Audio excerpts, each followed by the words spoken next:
చెన్నాపట్నం పట్టు చీరల అంగడి 2వ వార్షికోత్సవ బంపర్ ఆఫర్లు. పట్టు మరియు కాటన్ శారీస్ పై భారీ డిస్కౌంట్లు. కీలకమైనటువంటి సెమీఫైనల్ మ్యాచ్లో కూడా team India opener Abhishek Sharma number 1 T20 batsmen మరొకసారి దారుణమైనటువంటి విఫలం. వరుసగా విఫలమవుతున్నటువంటి అభిషేక్ శర్మ బ్యాటింగ్ చూస్తే ఇప్పటివరకు ఓపికతో ఉన్నటువంటి అభిమానులకు కూడా కట్టలు తెంచుకునేటువంటి ఆగ్రహం వచ్చేటువంటి పరిస్థితి ఏర్పడింది. ఒక్కసారి చూడండి, గత 10 మ్యాచ్ల్లో అభిషేక్ శర్మ యొక్క పర్ఫార్మెన్స్. ఇంగ్లాండ్తో ఆడినటువంటి సెమీఫైనల్ మ్యాచ్లో స్కోర్ 9 పరుగులు. కీలకమైనటువంటి సెమీఫైనల్ మ్యాచ్లో నిలబడి స్కోర్ సాధించవలసినటువంటి మ్యాచ్లో సేమ్ అదే లూజ్ షాట్, అదే వరస్ట్ షాట్ ఆడి మళ్ళీ అవుట్ అయ్యాడు. అంతకుముందు వెస్టిండీస్తో మ్యాచ్లో 10 పరుగులు. అంతకుముందు జింబాబ్వే మ్యాచ్లో ఒక్క దాంట్లో మాత్రమే 50 కొట్టాడు. ఈ ప్రపంచ కప్ మొత్తంలో ఆడిన ఒకే ఒక మ్యాచ్ అంటే ఇదే. ఇక అంతకుముందు మ్యాచ్ 15 పరుగులు. ఆ తర్వాత వరుసగా డకౌట్లు 3 లీగ్ దశలో. అంతకుముందు న్యూజిలాండ్తో ఆడినటువంటి సిరీస్ కొన్ని మ్యాచ్లు కూడా చూసుకుంటే 24, 30, 0. 10 మ్యాచ్ల్లో అభిషేక్ శర్మ గత 10 మ్యాచ్ల్లో సాధించిన స్కోర్ ఎంత? 143. యావరేజ్గా ఒక మ్యాచ్కి 14 ప్లస్ ఉంటుంది, చిన్న పాయింట్స్. 14 యావరేజ్తోనే ఆడుతున్నాడు ప్రపంచం నెంబర్ 1 బ్యాటర్ అభిషేక్ శర్మ. పులి లేస్తుంది, పులి ఆడుతుంది, ఏదో ఒక రోజు ఆడుతుంది, పులి విజృంభిస్తుంది, పులి పంజా విసురుతుందని చెప్పి సోషల్ మీడియాలో అదొక అలవాటుగా మారిపోయింది తప్ప పులి జూలు వదిలించట్లే. ఎందుకు ఈ రకమైనటువంటి పరిస్థితి వచ్చిందనంటే, ఒక వ్యక్తి పైన ఓవర్ కాన్ఫిడెన్స్ ఎప్పుడైతే బిల్డ్ అవుతుందో, బయట నుంచి వచ్చినటువంటి ఎక్స్పెక్టేషన్స్ ఏ రకంగా బీభత్సంగా వస్తాయో. ఎగ్జాంపుల్గా మనం ఒక మూవీనే తీసుకుందాం. ఒక సినిమా విడుదల కంటే ముందు, ఒక పెద్ద స్టార్ సినిమా అనుకోండి, విడుదల కంటే ముందే బీభత్సమైనటువంటి ఎక్స్పెక్టేషన్స్, ముందు ట్రైలర్స్ విడుదల కావడమో, లేకుంటే దాని గురించి డైరెక్టర్లు లేకుంటే హీరోలు ఇంటర్వ్యూ ప్రమోషన్లలో దాని ఒక రకమైనటువంటి ప్రమోషన్స్, హెవీ ప్రమోషన్స్.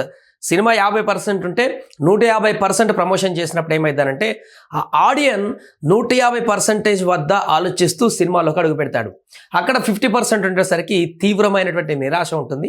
బట్ అక్కడ ఆ 50% పర్ఫెక్ట్గా ఉన్నా కూడా, 100% సినిమా వర్కౌట్ అయినా కూడా 150% ఆలోచనతో అభిమాని ఉంటాడు కాబట్టి ఆబ్వియస్లీ బయటకు వచ్చేసి ఇది బాగాలేదంటాడు. దెన్ అది ఫెయిల్ అయిపోయేటువంటి పరిస్థితి ఉంటుంది సినిమా. ఎగ్జాక్ట్గా ఇప్పుడు ఇదే జరుగుతుంది అభిషేక్ శర్మ పాయింట్ ఆఫ్ వ్యూలో కూడా. ఇంతకంటే ముందు అద్భుతమైనటువంటి బ్యాటింగ్ చేసి, అసలు అభిషేక్ శర్మ బ్యాటింగ్కి వస్తే అవతల ఉన్న టీం ఏదైనా కూడా కథం నామరూపాల్లో కూడా పోవాల్సిందే, బౌలర్ ఎవడైనా కానీ బౌండరీ అవతల పడాల్సిందే బాలు అని ఒక రకమైనటువంటి హైప్ జరిగింది వరల్డ్ కప్ కంటే ముందు వరకు. T20 ప్రపంచ కప్, T20 బెస్ట్ బ్యాట్స్మెన్ కూడా ఇప్పుడు ప్రపంచంలోనే బెస్ట్ బ్యాట్స్మెన్. ఆ ఎక్స్పెక్టేషన్స్ని రీచ్ అయ్యేటువంటి ప్రయత్నంలో తన ఒరిజినల్ బ్యాటింగ్ని మర్చిపోయేటువంటి పరిస్థితి ఏర్పడింది ఇప్పుడు అభిషేక్ శర్మకి. గ్రౌండ్, పిచ్, అదేవిధంగా అవతల టీము, బౌలర్లను దాన్ని బట్టి బ్యాట్స్మెన్ తన యొక్క బ్యాటింగ్ మూమెంట్ని మారుస్తూ ఉంటారు ఎవరైనా బ్యాట్మెన్లు. కానీ అభిషేక్ శర్మ తనకున్నటువంటి ఒకే లైన్ని ఎవరైనా, ఏ టీం అయినా, ఆపోనెంట్ అయినా, ఏ పిచ్ అయినా, ఎలాంటి బౌలర్లు అయినా కూడా నా లైన్ ఇదే అనేటువంటి ఆట తీరుతో ముందుకు వెళ్ళేటువంటి ప్రయత్నం చేస్తున్నాడు. వరుసగా విఫలమవుతున్నా కూడా మరలా అదే రకమైనటువంటి నా లైన్ ఏదైతే ఉందో బ్యాటింగ్ లైన్, అదే లైన్తో ఆడతాను అనేటువంటి ధోరణితోనే వెళ్తున్నటువంటి పరిస్థితి. మొదట ఒక మనిషి ఎట్లా కాన్ఫిడెన్స్ డ్రాప్ అవుతుందంటే, మొదట ఫెయిల్ అయ్యాడు, పర్వాలేదు, కాన్ఫిడెన్స్ లాస్ అవ్వదు. రెండోది ఫెయిల్ అయ్యాడు, కాన్ఫిడెన్స్ లాస్ అవ్వదు, కొంత ఏదో ఆందోళన. మూడోది ఫెయిల్ అయ్యాడు, ఇక్కడ దెబ్బ పడుతుంది. ఇక మానసికంగా ఒక మనిషి, బ్యాట్స్మెన్ తనకు తానే, అరే 3 ఫెయిల్ అయిపోయాను, ప్రజల నుంచి, అభిమానుల నుంచి చాలా ఎక్స్పెక్టేషన్స్ ఉన్నాయి, టీంలో నా పాత్ర ఏంటి, నేను ఎందుకు 3 వరుసగా ఫెయిల్ అయ్యాను, ఇక ఖచ్చితంగా నేను ఆడాల్సిందే అనేటువంటి ఒక ప్రెషర్ నెక్స్ట్ మ్యాచ్కి వస్తుంది. నెక్స్ట్ మ్యాచ్ కూడా విఫలమయ్యాడు.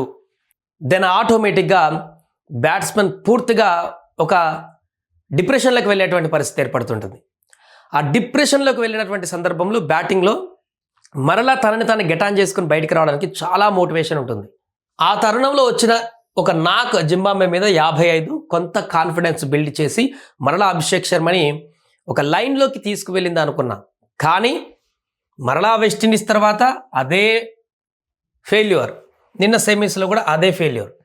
తను అద్భుతమైనటువంటి బ్యాటరే కాదనలేం, కానీ కొన్ని పరిస్థితులు అనుకూలంగా లేనప్పుడు కొంత టైం తీసుకోవడం అనేది చాలా ఇంపార్టెంట్. ఏ మనిషి అయినా కూడా తను ఒక పని చేసేటప్పుడు, అది ప్రయత్నం చేసేటప్పుడు ప్రతిసారి ఫెయిల్ అవుతుందంటే ఆ సమయం మనది కాదు. ఆ సమయంలో కొంత దూరం ఉండి మరలా రీబిల్డ్ అయి వస్తే మనం మరలా రీబ్యాక్ అయ్యేటువంటి అవకాశం ఉంటుంది. అందుకని అభిషేక్ శర్మకి ఇప్పుడు కొద్ది రోజులు రెస్ట్ ఇచ్చి, కొంతకాలం రెస్ట్ ఇచ్చి మరలా మొత్తం రావడం గ్రౌండ్లతోటి అభిషేక్ అని చెప్పేసి ప్రజల అభిమానులందరూ అరుపులు కేకలు పెట్టకుండా కొద్ది రోజులు తనను తాను మర్చిపోయి కొంత బ్యాక్ వెళ్ళి మళ్ళీ ముందుకు వస్తే అదే వేగంతో ముందుకు వెళ్తాడు.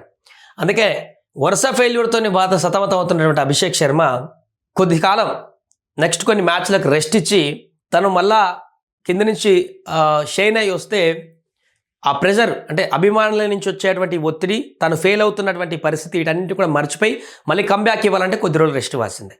ఇప్పుడు ఫైనల్ మ్యాచ్లో ఆడతాడా లేదా అనేటువంటి విషయానికి సంబంధించి కూడా టీం ఇప్పుడు కీలక నిర్ణయం తీసుకోవాల్సిందే. ఎందుకంటే నిన్న మిగతా బ్యాటర్లందరూ అద్భుతంగా రాణించారు కాబట్టి ఓకే, కానీ ఇంకా ఎన్ని రోజులు ఈ ఓపెనింగ్ బర్డెన్ అనేది సౌత్ ఆఫ్రికా మీద చూసాం. ఈ ఓపెనింగ్ బర్డెన్ ఫెయిల్ అయితే ఏమవుతుంది అనేది టీం మొత్తానికి చూసాం.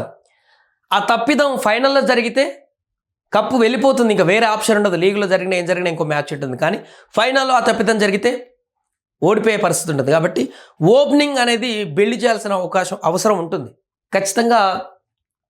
న్యూజిలాండ్ అభిషేక్ శర్మకి పర్ఫెక్ట్ ప్లాన్ వేస్తుంది. ఇప్పుడు నెక్స్ట్ ఫైనల్లో రచిన్ని అద్భుతంగా వాడేటువంటి అవకాశం ఉంటుంది.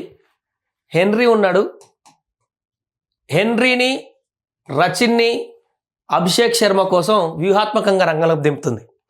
అందుకే ఫైనల్లో అభిషేక్ శర్మకి రెస్ట్ ఇస్తారా లేకుంటే విన్నింగ్ కాంబినేషన్ కాబట్టి ముందుకు తీసుకువెళ్తారా అనేది చూడాలి. ఇన్ని ఫెయిల్యూర్స్ తర్వాత కూడా మరలా ఒక ప్రయత్నం చేస్తే అది విఫల ప్రయత్నంగానే మారుతుందనేటువంటి విషయం అయితే చాలామంది ఎక్స్పర్ట్ల మాట కూడా ఇదే. ఆ మ్యాచ్ రెస్ట్ చేయాల్సింది, ఎందుకంటే రింకు మిడిల్ ఆర్డర్లో 10 బాళ్ళల్లో ఎన్ని పరుగులైనా సాధించగల సత్తా రింకు ఉన్నాడు కాబట్టి ఓపెనింగ్లో ఈశాన్, సంజు అద్భుతంగా కంబ్యాక్ చేస్తున్నాడు కాబట్టి సంజు, ఈశాన్ ఓపెనింగ్ వస్తే ఇంకా మిగతా ఆర్డర్ అంతా సేమ్ పర్ఫెక్ట్గా ఉంది. సూర్య కానీ, హార్దిక్ కానీ, ఈశాన్ కిషన్, తిలక్ కానీ వీళ్ళంతున్నారు కాబట్టి ఇంకా మిడిల్ ఆర్డర్ లాస్ట్లో రింకుని యాడ్ చేస్తే బ్యాటింగ్ లైన్ పర్ఫెక్ట్గా ఉండేటువంటి అవకాశం ఉంది. ఎందుకంటే అభిషేక్ అన్ని మ్యాచ్లో ఫెయిల్ అవుతున్నాడు కాబట్టి అభిషేక్ ప్లేస్లో ఈశాన్ వస్తే ఈశాన్ ఆల్రెడీ కన్సిస్టెన్సీగా రాణిస్తున్నాడు, మినిమం 30-40 పరుగులతో రాణిస్తున్నాడు కాబట్టి ఓపెనింగ్ పార్ట్నర్షిప్ ఈశాన్ రింకు అనేది సక్సెస్ఫుల్గా ముందుకు వెళ్ళేటువంటి అవకాశం ఉంటుంది. మిడిల్ ఆర్డర్లో మనకి ఇంకొక రింకు ద్వారా అద్భుతంగా స్ట్రాంగ్ హిట్టింగ్ ఉండేటువంటి అవకాశం ఉంటుంది. తద్వారా ఒక బ్యాట్స్మెన్ ఫెయిల్యూర్ అనేది మనకి ఇక్కడ కంప్లీట్గా తగ్గేటువంటి అవకాశం ఉంటుంది ఫైనల్లో. దానికి టీం ఎలా సెలెక్ట్ చేస్తుందో తెలియదు కానీ ఫైనల్కి అభిషేక్ శర్మ ఫెయిల్యూర్ అనేది అభిమానులకు ఇప్పుడు జీర్ణించుకోలేనటువంటి విషయంగా మారింది. ఇప్పటి వరకు నెక్స్ట్ మ్యాచ్ అన్న వస్తాడు, కంబ్యాక్ ఇస్తాడు, పులి జులు విధిస్తుంది అని చెప్పేసి అనుకున్నటువంటి అభిమానులకు నిన్న మ్యాచ్ తోటి ఇంకా ఓపిక నశించిపోయింది. ఇక చాలు అభిషేక్ శర్మను ఫైనల్లో ఆపేసేయండి, కొంత గ్యాప్ ఇచ్చేసి మళ్ళీ తన ఫామ్కి వచ్చినాక తీసుకురండి అన్నటువంటి పరిస్థితి ఏర్పడింది. సో మీరేమంటారో కూడా కామెంట్ చేయండి. వరుసగా ఫెయిల్ అవుతున్నటువంటి అభిషేక్ శర్మ ఫైనల్లో ఉండాలా వద్దా అనేటువంటి దానికి సంబంధించి.